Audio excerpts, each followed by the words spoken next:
আসসালামু আলাইকুম সবাইকে। আজকে আমরা একটা ইম্পোর্টেন্ট জিনিস দেখব। আজকে দেখেন এখানে আমি কিছু ডেটা মেনশন করেছি। এটা একটা স্যালারি শিট। কিছু এমপ্লয়িদের লিস্ট দেওয়া আছে। এখানে তাদের স্যালারি, টিএডিএ, হ্যাঁ? এবং তাদের কি, কি ডিডাকশন হয়েছে আমি সেই ডিটেইলস গুলো এখানে মেনশন করেছি। সো আমরা এই ডেটা থেকে আমরা আজকে দেখব কিভাবে একটা পে স্লিপ আমরা এক্সেলে রেডি করতে পারি। আজকে আমরা শুধু দেখব পে স্লিপের কিভাবে ফরম্যাটটা আমরা রেডি করতে পারি এবং পে স্লিপের মধ্যে কোন কোন ধরনের হেডিং গুলো থাকে সেগুলো আমরা কিভাবে খুব সহজে আমরা এখানে মেনশন করতে পারি। আমরা এই এক্সেলে আমরা আজকে শুধু হেডিং গুলো দেখব এবং এর নেক্সট আরেকটা আমরা ভিডিও করব যেখানে আমরা এই হেডিং গুলোর সাথে আমরা কিভাবে ডেটাগুলোকে ইনক্লুড করতে পারি, ডেটাগুলোকে অ্যাড করতে পারি স্যালারি শিট থেকে সেটা দেখব। সো দেখেন এখানে আমরা একটি আহ, ইয়াতে নিয়েছি, লাইন নিয়েছি। এখানে আমরা কি করব, একটা কোম্পানির নাম দিব, লাইক এবিসি ইন্ডাস্ট্রি দিলাম, অ্যাড্রেস দিয়ে দিলাম ঢাকা বাংলাদেশ দিয়ে দিলাম। দেন এখানে দেখেন অ্যাড্রেস এবং কোম্পানির নাম দেওয়ার পরে আমাদের কিছু ইনফরমেশন এখানে অ্যাড করতে হবে। যেরকম আমরা যদি এই পে স্লিপটা রেডি করি সেই ক্ষেত্রে এমপ্লয়ির নাম, আইডি, ডেজিগনেশন এগুলো থাকাটা জরুরি। সুতরাং আমরা এখানে কি করব, আইডিটা অ্যাড করে দিব, আইডি লিখব, দেন আমরা ইনক্লুড করব তার নেম অ্যান্ড দেন আমরা ইনক্লুড করব তার ডেজিগনেশন। ওকে, এবং এখানে রাইট সাইডে আমরা কর্নারে দুটা ইয়াতে আমরা লিখব কোন মাসে আমরা স্যালারিটা দিচ্ছি সেই মাসের নামটা লিখব অ্যান্ড দেন বছরের নামটা লিখব।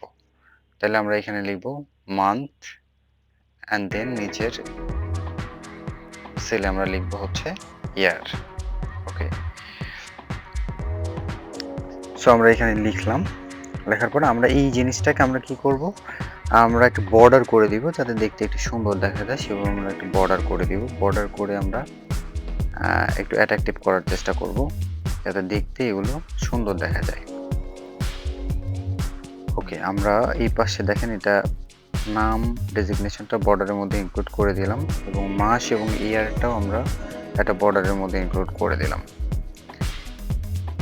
দেন আমাদের যে ইনফরমেশনগুলো ইনক্লুড করতে হবে সেটা হচ্ছে আমাদের কি আর্নিংগুলো থাকে এবং এই আর্নিংগুলোর সাথে আমাদের কিছু ডিডাকশনস থাকে, যেগুলো হচ্ছে আমরা স্যালারি থেকে আমাদের কিছু টাকা ডিডাকশন হয়।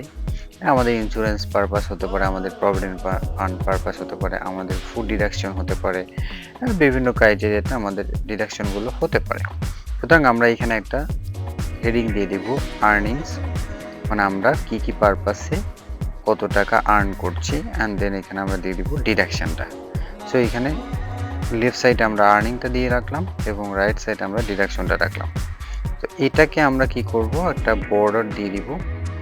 এই বর্ডারের নিচে আমরা কি করব, আর্নিংসগুলোর সেগমেন্টগুলো আমরা লিখব, যেরকম স্যালারি আমরা পেয়ে থাকি। দেখেন এখানে আমাদের হেডিংয়ে কী কী রয়েছে, হেডিংয়ে যেরকম আছে ঠিক সেরকম আমরা এখানে দেওয়ার চেষ্টা করব। স্যালারি আমরা পাই, আমাদের টিডিএ পাই, আমরা কি করি স্পেশাল অ্যালাউন্সটা পাচ্ছি।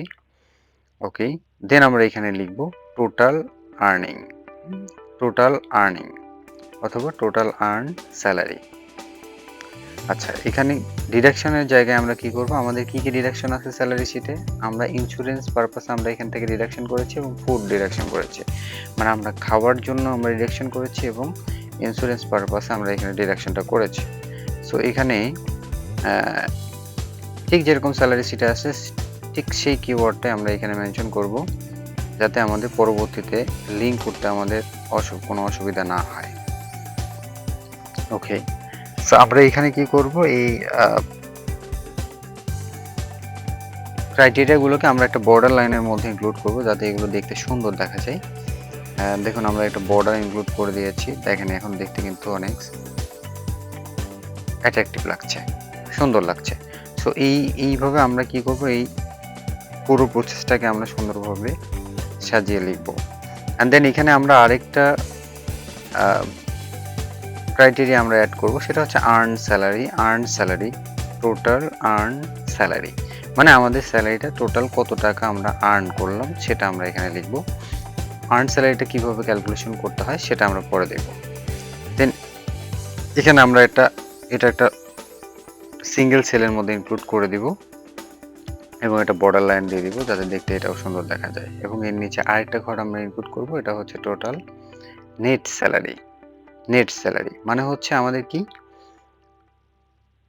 টোটাল স্যালারি আমরা যত টাকা ইনকাম করলাম সেটার মধ্যে থেকে ডিডাকশন হওয়ার পরে যেটা পাবো সেটা হচ্ছে আমাদের নেট, মানে এটা আমরা এই স্যালারিটা আমরা হাতে পাচ্ছি। সো আমরা এইভাবে একটা বর্ডার লাইন দিয়ে দিলাম। নিচে আমরা কি করব, আমরা এই স্যালারিটাকে কিভাবে পে করব সেটার একটা অংশ এখানে মেনশন করতে চাচ্ছি। সুতরাং এখানে আমরা লিখব কি স্যালারি পেইড বাই আমরা এখানে লিখে দিব। এখানে দুইটা আমরা অপশন দিয়ে রাখবো, একটা ব্যাংক একটা ক্যাশ।